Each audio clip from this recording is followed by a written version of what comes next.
In this video, I want to demonstrate how to square up a block using a milling machine. When I say square up a block, when you say square, machinists think square, not necessarily dimensionally. I'm not worried about it being the same size both ways. What I'm looking for is having 90-degree corners. I want to verify that this is square to that. So I'm looking for perpendicularity, I guess, when I talk about squareness. So with this back jaw being square to the table, we know it's perpendicular, so we know this back jaw is square. We're going to use this back jaw to square up our part. So when I put parts in the vise, I want to make sure that the part is up against the back jaw. So the first step whenever you square up a block is to mill the first face. In order to face the part off, we're going to use a face mill. So this face mill, got carbide teeth in there. You see those gold teeth? Those are carbide. So carbide has a different cutting speed than high-speed steel. So for every cutter you use, you need to look at this chart. The materials we're using here today for this project is mild steel. So if you look on the chart under material, it says mild steel. That's the column or the row we're going to be working with.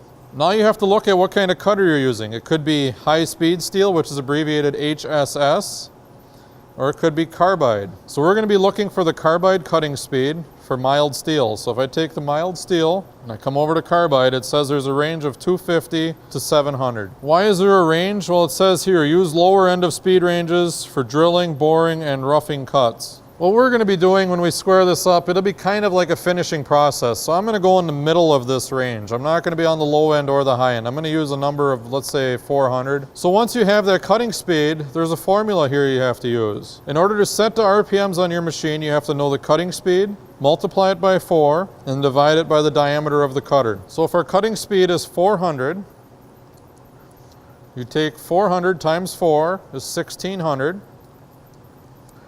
And we have to know what size our cutter is. So if you measure the cutter actually measures about 2 inches on the face. So we're going to go 400 times 4, 1600 divided by 2 would be 800 RPMs. So we're going to put the cutter in the machine. Once again, make sure you line up that keyway with the key. Push the in button. And now your cutter is mounted inside the machine. So right now the machine's in neutral. I have to figure out if I want to be in high gear or low gear. The low gear ranges from 50 to 500. High gear goes from 500 to 3000 RPMs. So this reads RPMs. That's what we calculated off of our chart. So I need to set the machine up for 800 RPM. So that'll be in high range. So I'm going to put the gearbox in high, rotate the spindle, make sure it's in gear. Then you're going to switch it to high gear on the switch and start the spindle. Now while it's running, you adjust the variable speed. So you look inside the high gear window by the rabbit here, and you're going to turn this knob and get it down to 800 RPM. So now we have the machine set at 800 RPM. So when you go to mill this block, what we want to do is center the cutter over the material and feed across. Before I do that though, let's talk a little bit more about the process we're going to do here. What I'm going to demonstrate to you is squaring up the block using the 1, 2, 3 method. Right now, as it comes from the steel supplier, it's got rough corners. Nothing about it is really flat or square, other than that it looks like a square and it looks flat. But if you were to measure this, this is not precise at all. So to take rough materials and make them precise, you have to machine them. So I'm going to machine this one square. Then after I get this square, I want to make sure I put the square jaw up against, or the square surface up against the back jaw. Remember, this back jaw is the precise jaw on the vise. So after I machine that, I'm going to put that against the back jaw. I'm going to machine the second face. After I machine the second face, I'm going to flip it over and I'm going to keep it the solid surface, or the good machine surface against the back jaw, and machine the third side. So that's why they call it the 1, 2, 3 process. You're going to do the first step, the second, then you're going to flip it over and keep the first face against the back jaw and do the third side. So when using the vise as a work holding method, when you put your parts in a vise, sometimes your parts are too short. So if I put my part in the vise like that, it's below the top of the vise. So we have things called parallels. Now these are precise tools as well. Make sure they are free of burrs and that they are clean. So these parallels go underneath the part. So with the parallels in the vise, then I could put my part in the vise and it'll sit up from the bottom of the vise. It actually holds it above the top of the vise. So when you close the jaws are actually what holds the part tight. So make sure you tighten your vise. Put your part in, make sure the vise is clean, the part is clean, and you can tighten your vise. Now we have to center the table underneath the cutter. This cutter is big enough to do the whole width of the face. If not, you'd have to move over and take several passes. But we have a big enough cutter to do that. I need to raise the table up. Make sure your spindle is all the way up inside the head of the machine and locked. If you don't have that spindle locked when you start cutting, this is actually going to vibrate and come down on you, and it'll sink right into your material. So make sure that's all the way up and locked. So what I'm going to do here now, I have it centered under the cutter. So since I'm not going to move the Y-axis, I'm going to clamp that. I don't want that moving on its own. So now the Y is centered on the material is centered on the cutter. I'm going to raise the table up now until it touches the cutter. So let's get it close first. Okay, I'm about a 1/16 of an inch away. I don't want to touch a stationary cutter. Carbide inserts are very hard and they will break. So I'm going to put it in gear. I'm going to start the spindle. And always check your spindle rotation. Make sure it's going the right way so you're not going in reverse. It doesn't cut in reverse. So now while it's running, I'm actually going to raise up the table very slowly, just until it touches the material.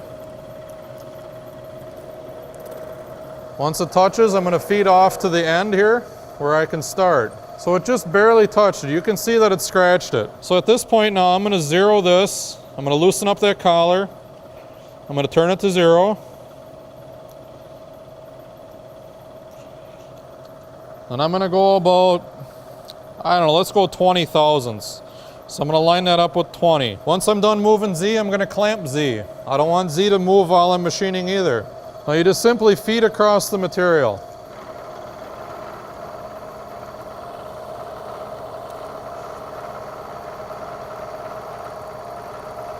If you feed too hard, you're going to have really rough finish in your material. If you feed too light, it's going to take a long time. To get a nice uniform finish while you're hand feeding, just to hand feed uniformly. Try to keep a nice, even, constant speed. Now there are feed rates associated with cutting steel as well. We calculated the speed on the spindle, but we didn't really talk about the feed rate under the cutter. So that was the first pass we took. Let me take a finish cut now. We're going to take another 5 thousandths, so it's going to go from 20 to 25. Reclamp Z. Now I'm going to take a finish pass. It's going to take a real light cut across there just to make sure we have everything machined nice.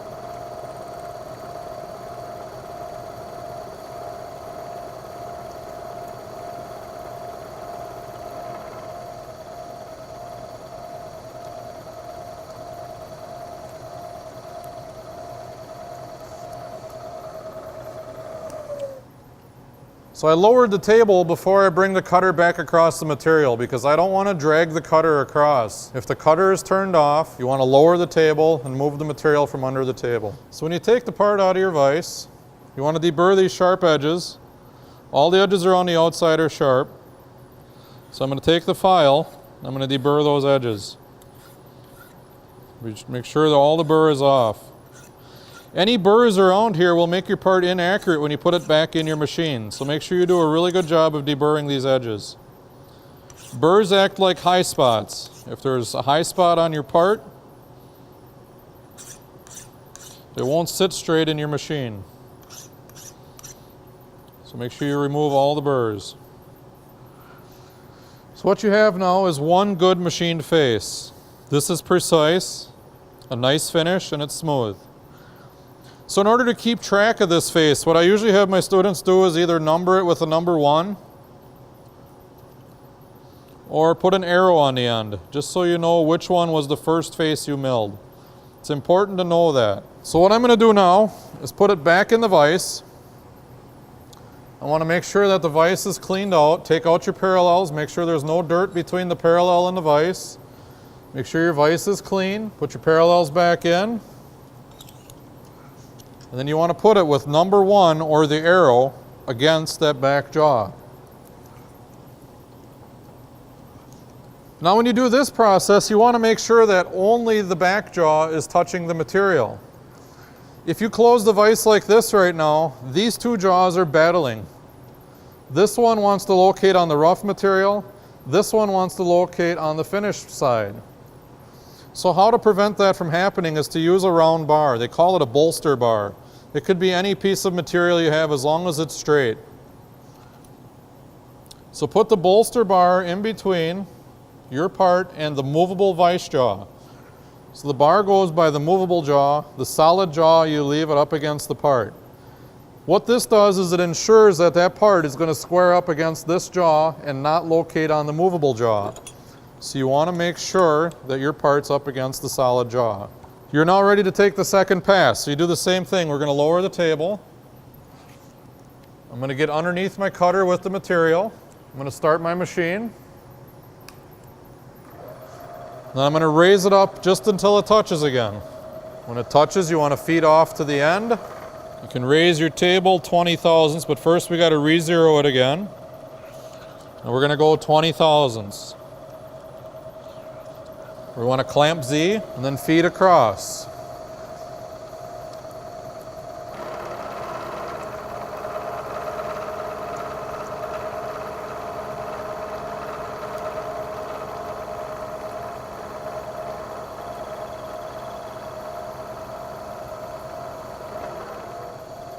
So that was the rough pass.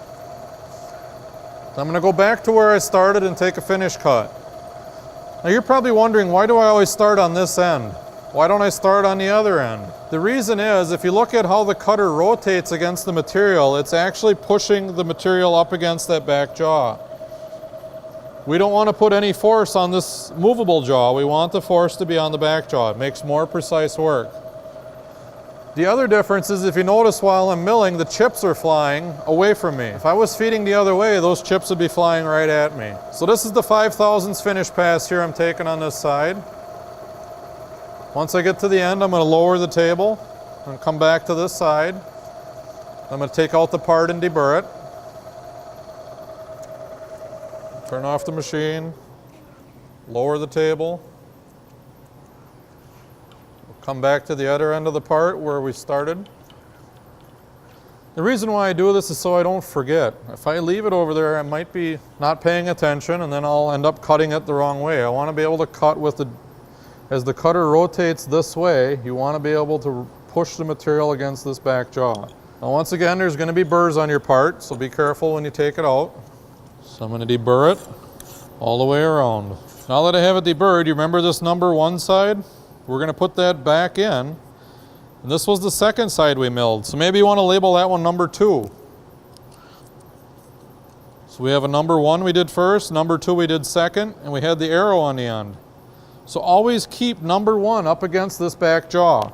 So I'm going to take out my parallels again. Make sure there's no dirt on the parallels or no dust, anything. We want to make sure they're good and clean. Make sure there's no debris in your vise. Now we're going to put it back in, doing side 3. We did number 1 first, 2 second.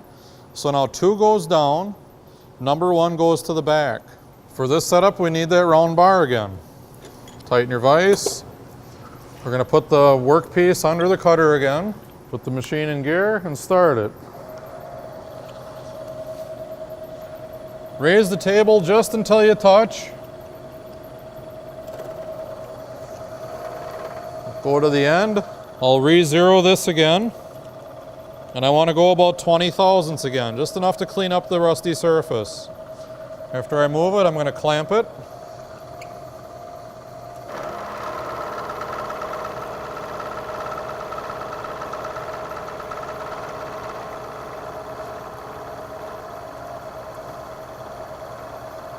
So this is my rough pass.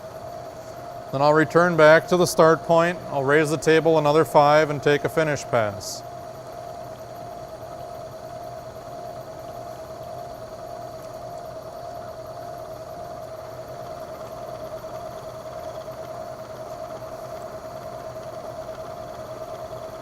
So after this finish pass, I'm going to take it out of the vise, I'm going to deburr it, and then we can start measuring it, checking it for squareness.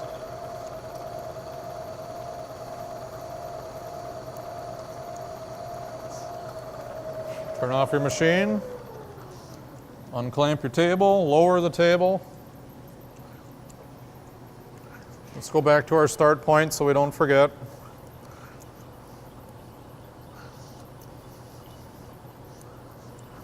Take your part out of the vise, deburr all the edges, and to help you keep track, if you want to number the third side, number 3, that's fine. And now to check this part for squareness, we can actually do that with a micrometer. Since we started with side number 1 against the back jaw when we did number 2, and we flipped it and did number 3, I should be able to check for parallelism between 2 and 3. There it says I'm 1 inch, 213, 213, 213, and 213.